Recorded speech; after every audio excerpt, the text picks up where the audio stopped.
বাংলাদেশের ছাত্র আন্দোলনে এটা কি লিখছে মেয়েটা?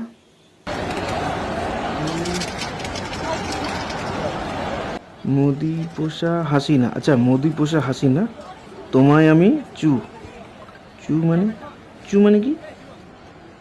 আচ্ছা, এই আন্দোলনটা কোটা তুলে দেওয়ার আন্দোলন, সেখানে ছাত্রদের সাথে সরকারের একটা অমিল আর কি। ছাত্ররা চাইছে কোটা তুলে দিতে, সরকার মানছে না, মানে এটাই আন্দোলনের কারণ আর কি। কোনো সাম্প্রদায়িক ব্যাপার এখানে নেই, তবুও এরকম পোস্ট করতে হচ্ছে। সাম্প্রদায়িক হিংসা যাতে না হয় সেটার জন্য দেখা হচ্ছে আর কি। এটা সাম্প্রদায়িক কি সাম্প্রদায়িক না, সেটা যারা ওখানে আন্দোলন করছে, যারা ওই সিচুয়েশনে আছে, তারাই বুঝতে পারবে একমাত্র। আমরা তো খালি বাইরে থেকে খবর থেকে একদম ঘেঁটে আছি।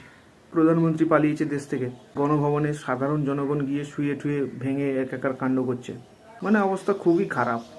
সামলে তো যাবে সব কিছুই, কিন্তু এই আন্দোলনের পেছনে কি অন্য কিছু কারণ আছে নাকি